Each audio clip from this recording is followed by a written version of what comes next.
tolerating all my announcements before our session, Megan. I appreciate you being here. Yeah, thank you for the opportunity. So I want to give you an opportunity, first of all, just to tell us a little bit about yourself. So we have the opportunity to learn about junior achievement. We have the opportunity to talk to the president and CEO, Megan Sturges Stanfield.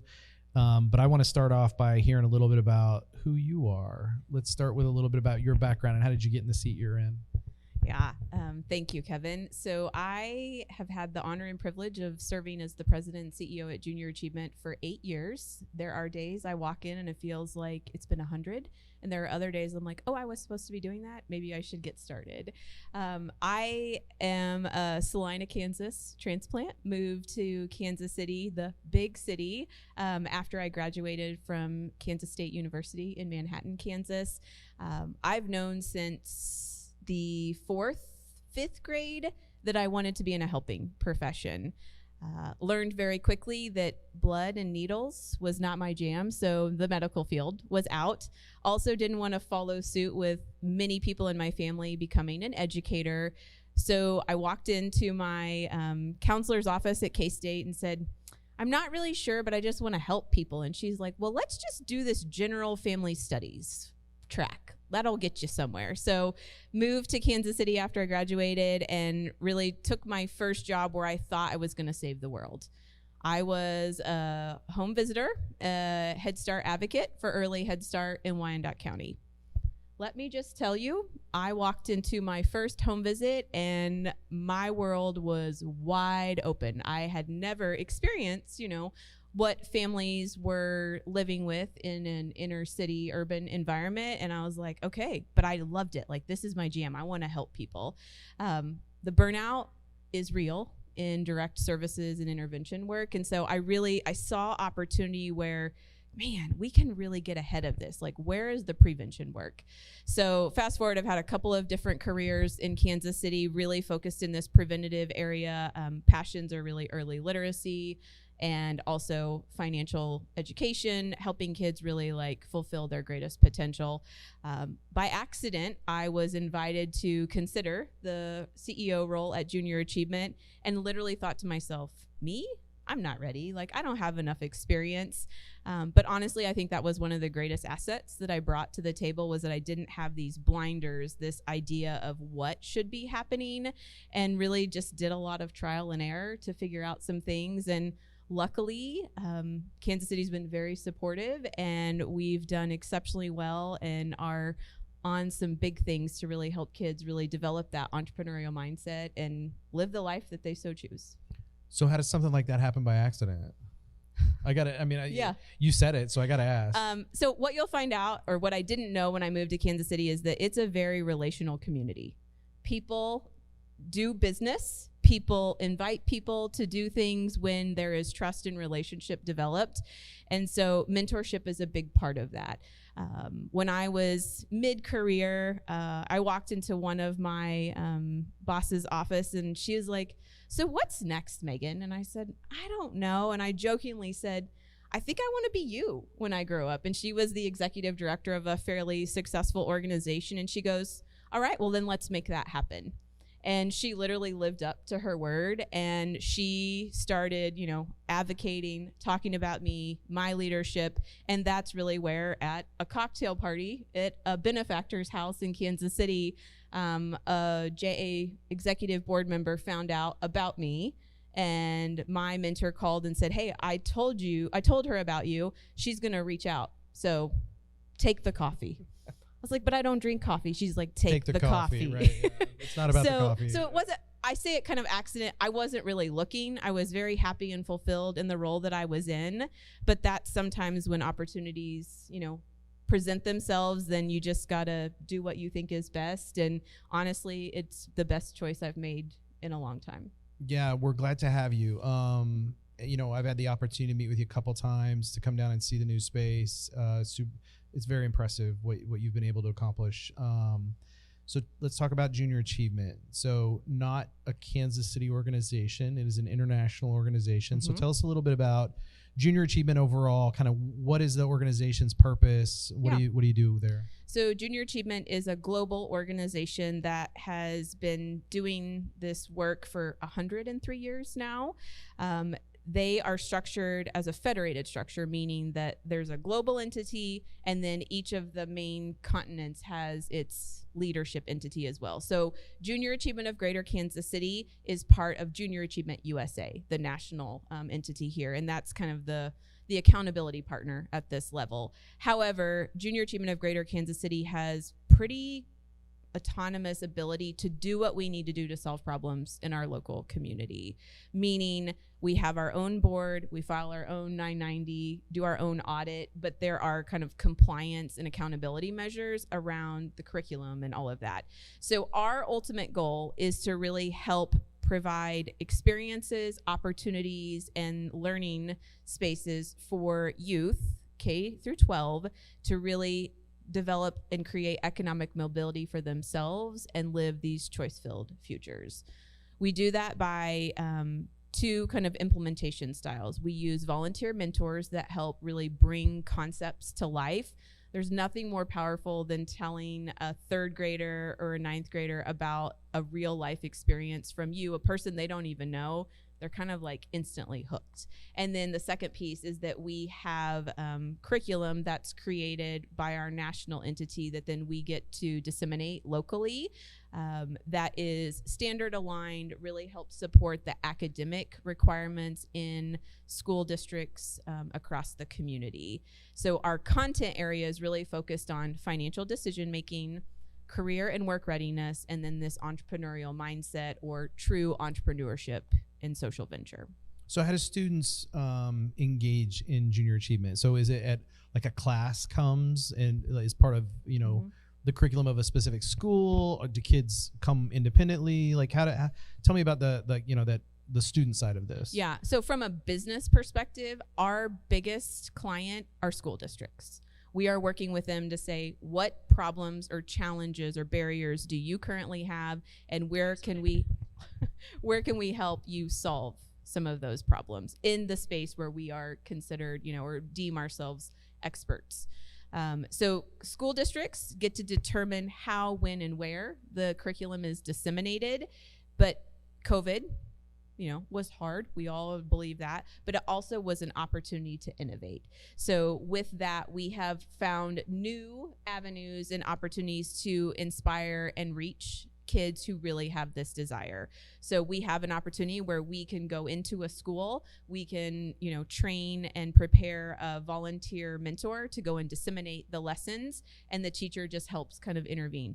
We also have a model now where the teacher actually can lead the instruction, and then we bring in a keynote guest speaker from the community to reinforce concepts. And then in June of 2021, when we opened our new facility, that allowed us to move into what I'm going to call the experiential field trip space. So JA Biztown, presented by Community America Credit Union, is our signature experiential place now, but we will be adding a couple more places here in the next year. But then we've also really found an opportunity and great partnership space with youth development organizations. So partners like Boys and Girls Clubs and 2020 Leadership, and there's so many, can't name all of them. The goal is that if we're not able to reach and serve a child during the traditional school day, where might there be opportunity to infuse lessons in, out of school, after school time as well? So let's talk a little bit let's talk about Biztown, the space, because when I got to go in the space, it was it's set up like a little city, right? With so tell us a little bit about how Biztown works, like what the student experience is there.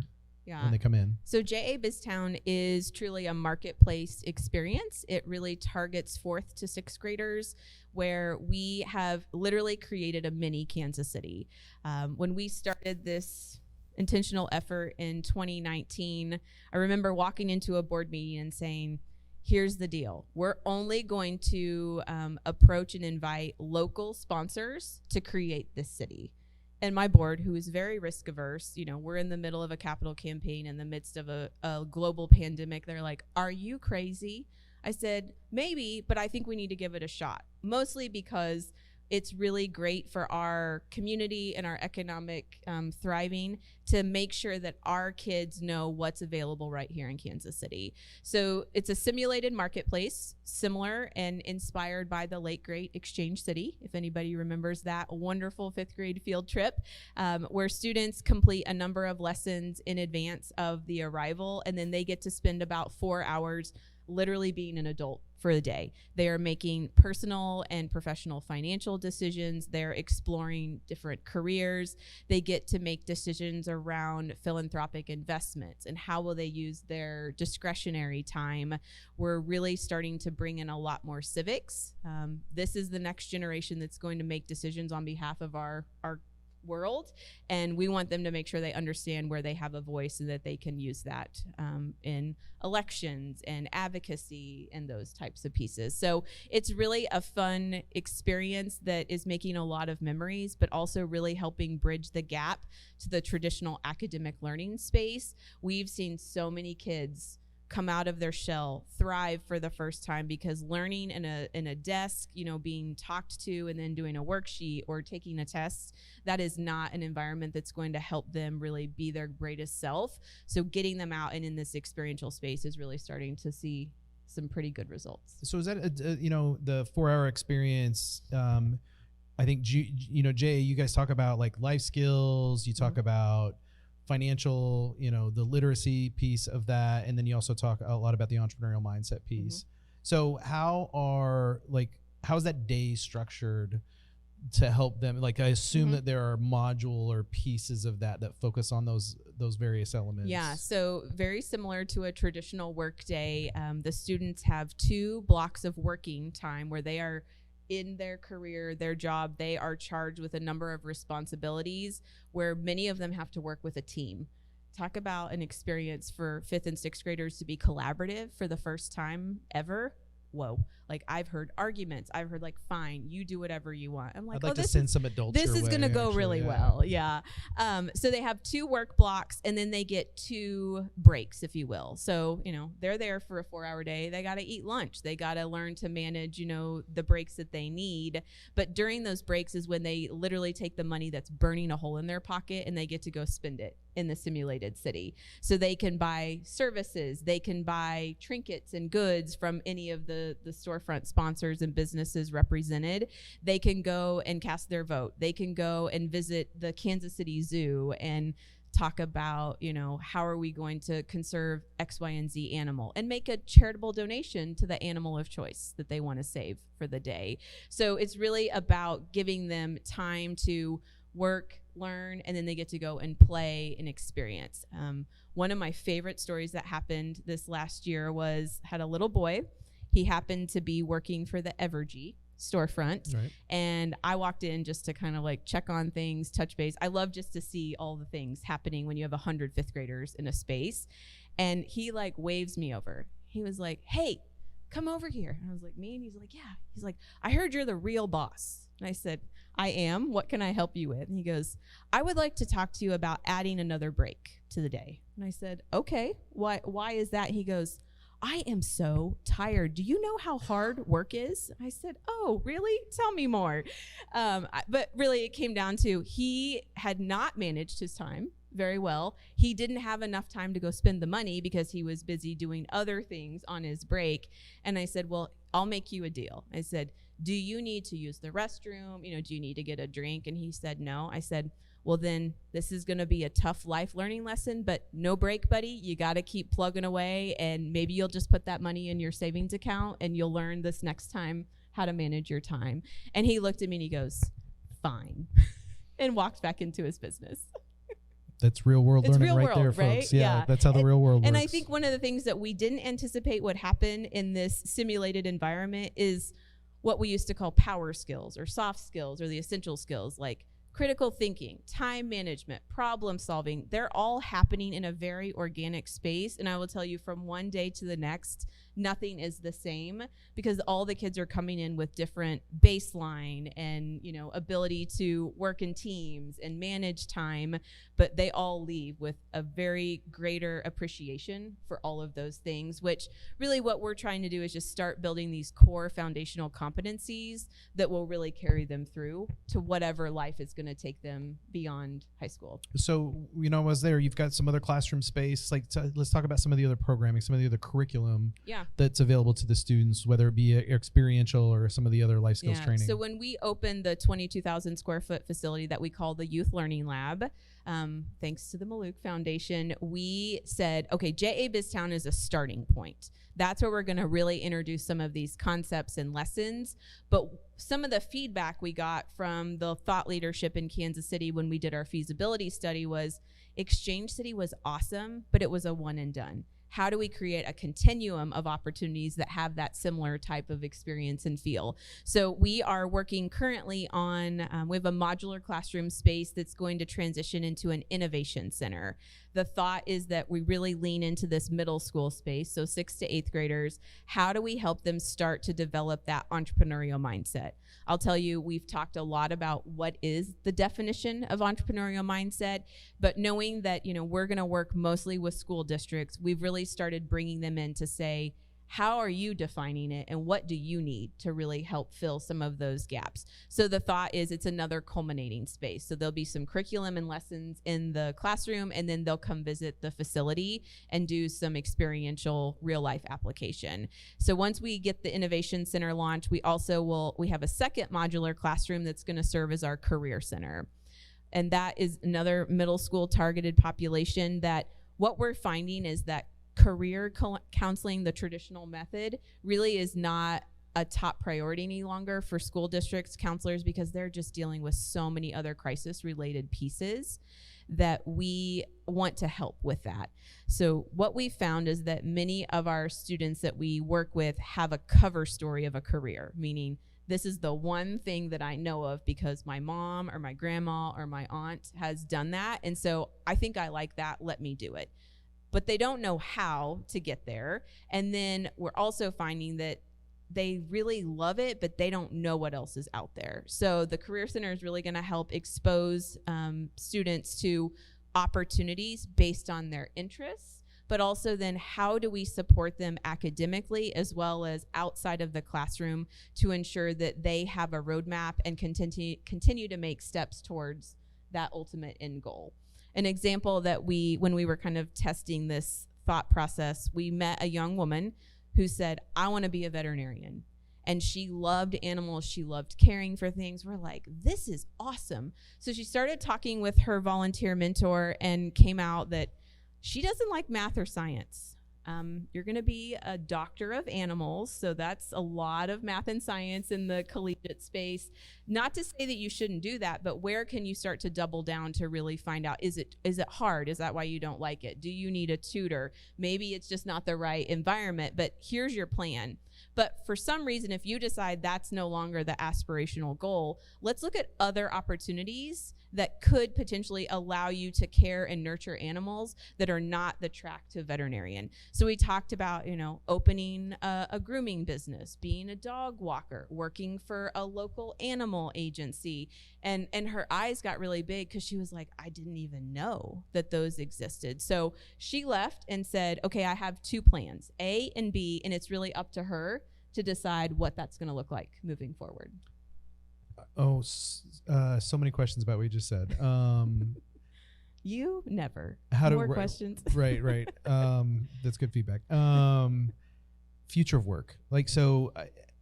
My first question when you said that was, how do you bring in all the career opportunities and introduce those to the kids? Like, how do you, so many jobs. Like, there's so many employment opportunities. Yeah. How do you do that at its core? But then also, what is Junior Achievement doing about kind of what the future of work looks like? And because these kids, by the time a lot of them get to, that's 10 years from now. This is 15 years from now. They may not even exist any longer, right?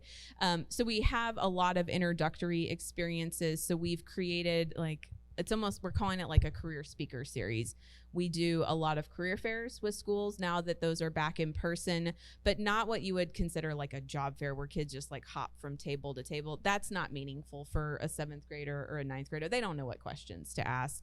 So really intentional kind of career exploration in almost like a speed dating type of environment. So we do that. We also have virtually recorded pieces that teachers love to just pull down. So I'm transitioning from math lesson to reading lesson. Here's 3 minutes that I can learn about, you know, somebody in the community and their career path. So once we get them into the facility, it's really thinking about what is it that they love, you know, from like this skills, interest inventory, but also starting to really identify what are those core competencies that as the future of work continues to evolve, we want to make sure that they leave with some level of proficiency in those competencies so that regardless of how things change, they're going to have a competitive advantage or kind of this, you know, leg up, if you will, of where they end up going. So we don't have a ton of time with them. Right. So it's, you know, it's kind of like micro spurts, if you will, but the goal is that there will be multiple opportunities across the K-12 journey, that those micro spurts will all add up to something greater. I feel like micro spurts is the way that most of the youth are interacting in life in general anyway. So that's probably the only way you can keep their attention. Right. Yeah. Fair enough. Unless you have money. Money is a big motivator for them. They love money. For a lot of people, not just the kids.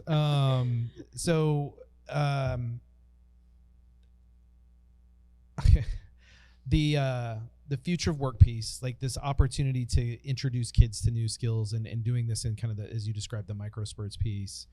I always think about like, so my career path, and I think we were talking about this at sessions last week.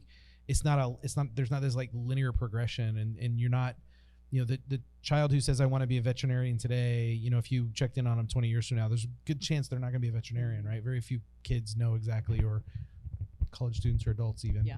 I always tell people the only reason I'm in the seat I'm in now is because I walked into my college counselor's office and I said, how do I get out of here as fast as I can? I'm on my 4th major. I can't do this for 3 more years.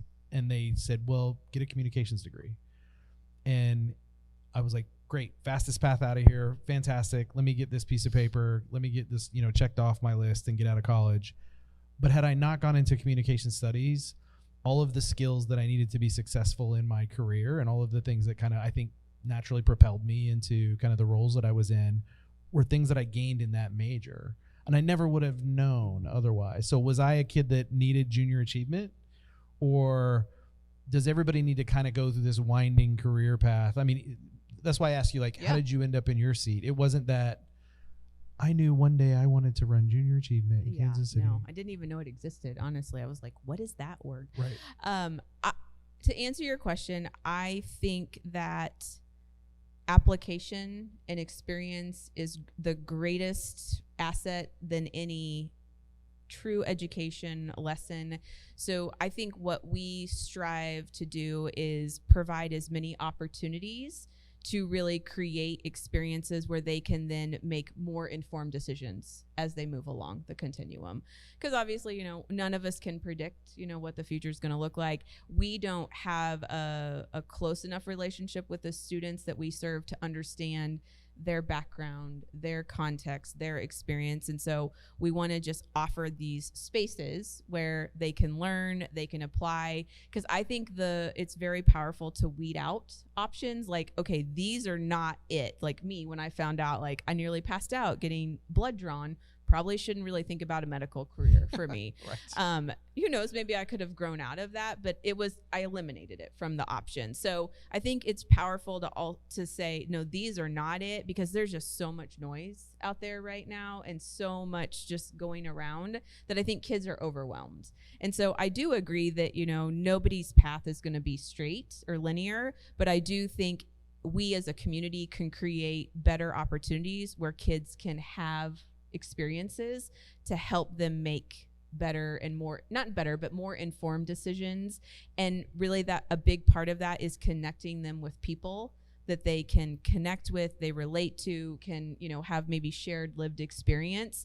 And so that's where our volunteer mentor piece comes into play. Even if they're not talking about any concept that's related to JA, if they can make a connection and feel like, okay, I can trust this person to have a 10-minute conversation, that's almost better than any other true education piece. But I think, I will probably have a different career, at some point, but I think we just live in a world where change is very natural, and that I hope that our students can take the competencies and that experience and mold that into, as the world throws them curveballs or opportunities to really excel. Yeah, that's important, I think, because I think when Doug Girard got installed as the chancellor at the University of Kansas and he gave his installation speech, it struck me. He said two things. One, about state funding and the need to grow research, but the other thing he said that really struck me was when the people in the audience were in college, it was about attaining skills and attaining a degree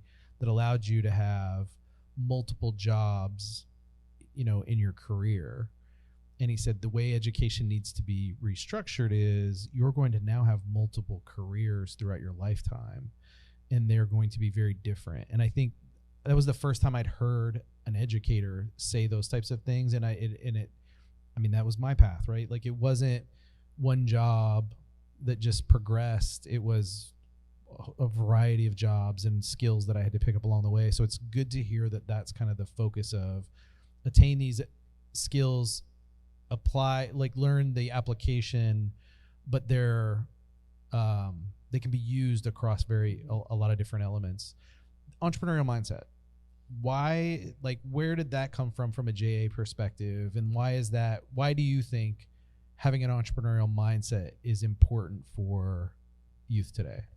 Yeah, so junior achievement, when we started 100 years ago in this experiential learning space, which, side note, experiential learning is all the trend right now. And I'm like, wait, we've been doing that for 100 years, but that's fine. I'm on board with, I'm glad others are getting onto it. We've evolved as well in that space, but junior achievement was started by a handful of CEOs on the East Coast that said, we really want to give kids a place to, start a business in this safe environment, because they kind of saw the power of entrepreneurship way before I think it was even really a thing.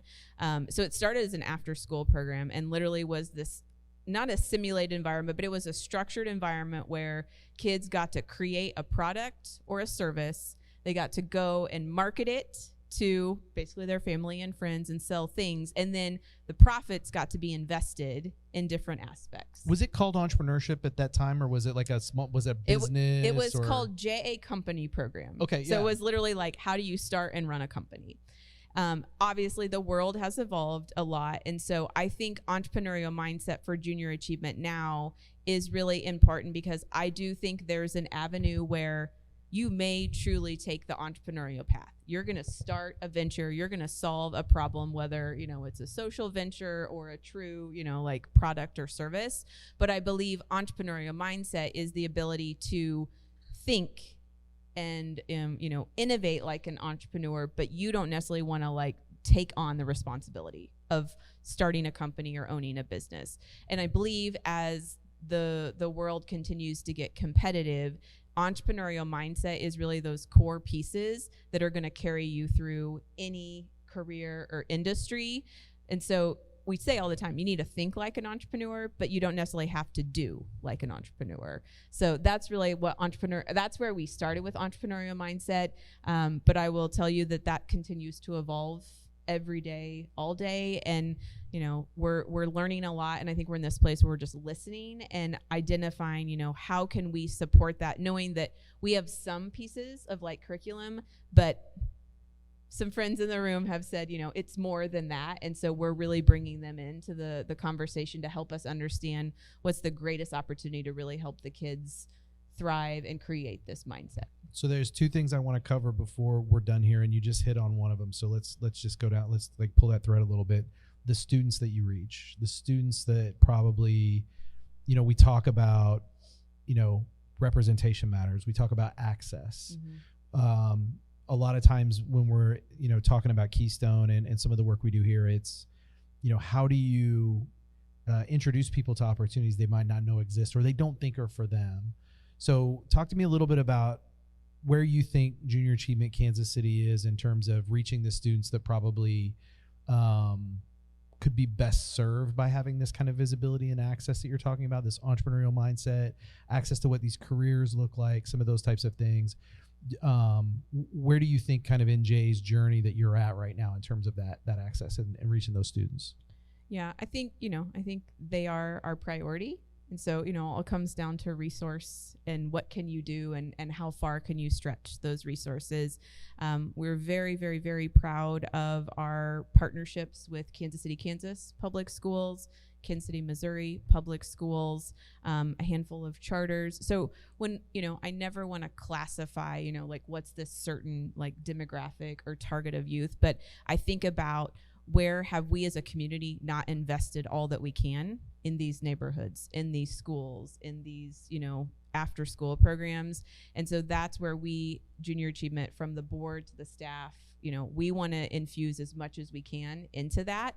But I also have learned along the way that there is an assumption that kids who have access know and do, and that is not true. So it was an interesting, actually happened to be a board member's child, went off to college and, very middle, upper class upbringing.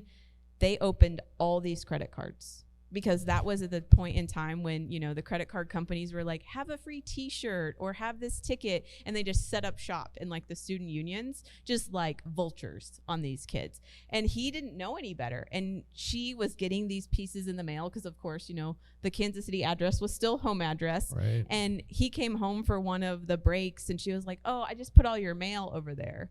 Well, it happened to be all these credit card statements that had just like been maxed out because he didn't know, like, oh, I only had a $2,500 limit and nothing was getting paid on this credit card. So I use that as example as, we're going to prioritize our resources where we believe the community needs it the most in order for us to continue to thrive. And everybody has, kind of this equal opportunity.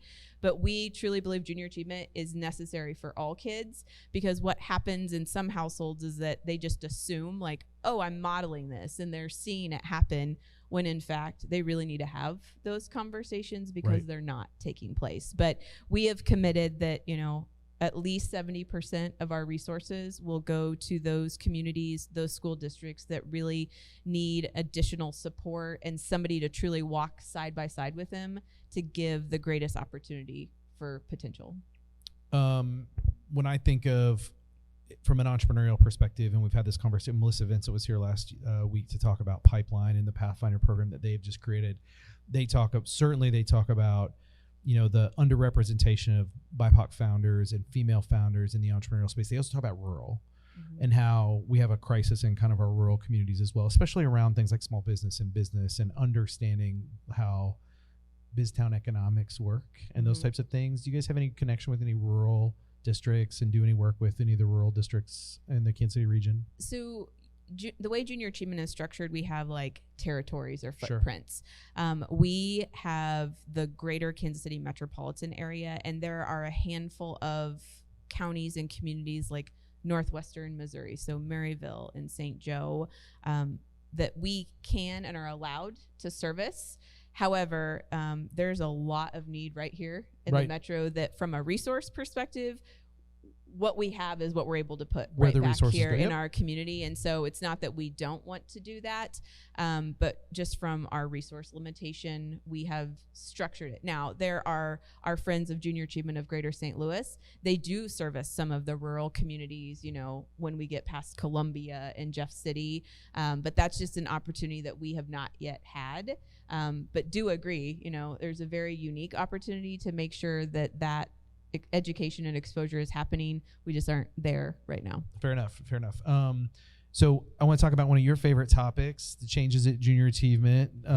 So as you mentioned in the outset, like this is a global organization and there are certain, compliance things and those types of elements in that relationship, in that hierarchy of relationships and so on.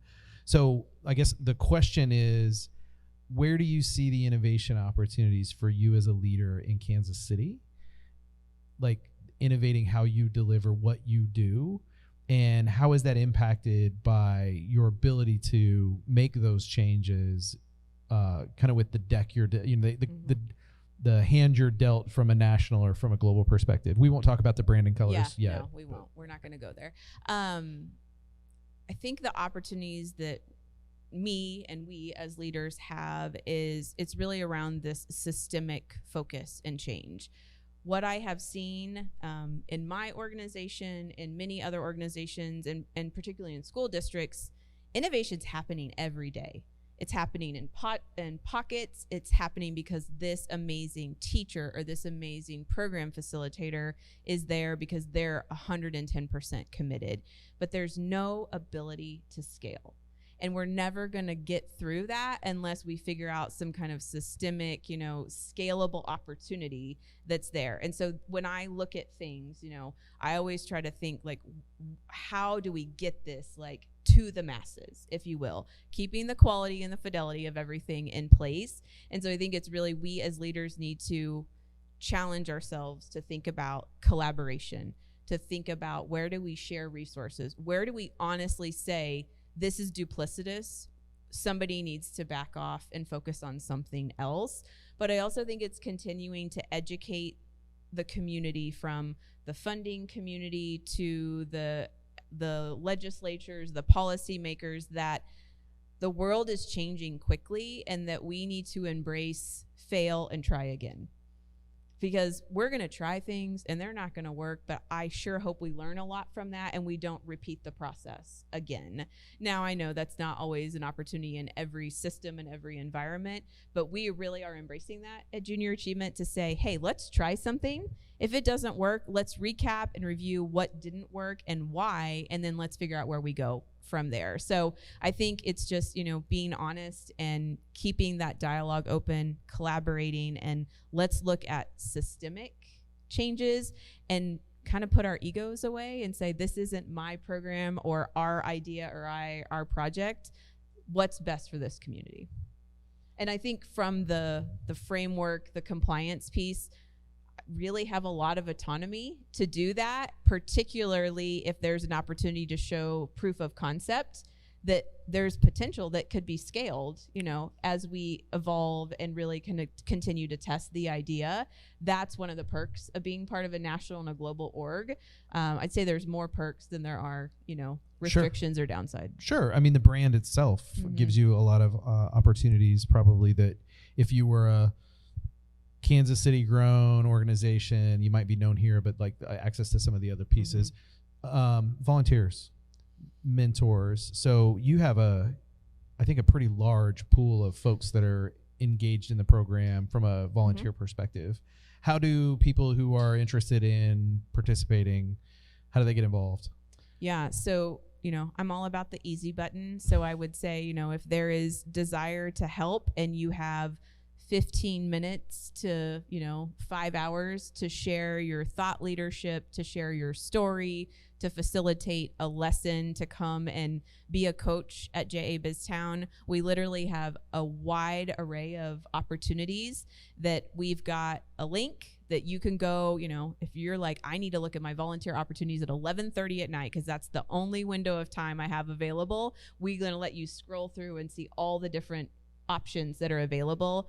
You sign up, and then we're going to help you get ready by going through a kind of a mini training orientation, and then be there with you if you come up with challenges or obstacles. But we all do stuff from our phone, right? So we wanted to put everything online and allow people the option to choose, even to the point where if you're like, I'm scared to death of kids, guess what? I got a lot of stuff at the office that you can help with that is a time suck, but man, if we could get it done, it will really happen. I'm going to tell you, like, candidly, our landscaping beds in the back of our building make me cringe every time I walk up because we don't have time to pull the weeds. But man, the weeds are out of control. And I'm like, who has 20 minutes? They want to come just like tackle this landscape bed over here just to make it look a little bit nicer when our guests arrive. Craig, we need to go pull some weeds. That's what I just heard. In your free time. In all our free time, we need to go pull some weeds. So I've already got him. I got him busy doing other things. Yeah. I'll go pull some weeds. It's a good point. So 8 years. You've been doing this for 8 years, right? Mm-hmm. So I don't know that this is in your plan, but I need to ask you this question anyway. So 5 years from now, where do you want to see junior achievement at Greater Kansas City 5 years from now? Well, it's interesting you should ask me that because my board just went into executive session today to talk about me. So hopefully they have plans that I'll be here in 5 years from now. 5 years, I want junior achievement to have implemented an innovative model to re-engineer high school education. We've started the process now called 3DE at 9th grade that will truly systemically change how high school is learned and applied to really drive future economic mobility. And in 5 years, I'd love to have potentially a second JA Biztown to be able to serve more youth in our community, because I truly believe that it is an opportunity that can be a game changer. I would ask where you think that will be, but I know it's way too soon to ask those types of questions. And probably too raw after just finishing a construction project during the global pandemic. I feel you. Yeah. Someday I may do another one. I gotcha. Maybe I'll just hire really great people to lead that part of it, and I can just facilitate. Yeah, perfect. That sounds like a good plan for 5 years from now. So, Megan, thanks for being here. I appreciate you being here, having the conversation. Love to have you back at some point and talk about kind of where you're at with some of these innovations and some of the curriculum development that I know you guys are working on. So thanks a lot. Good. Appreciate it. Thank you, Kevin. Absolutely. Yeah. Take care.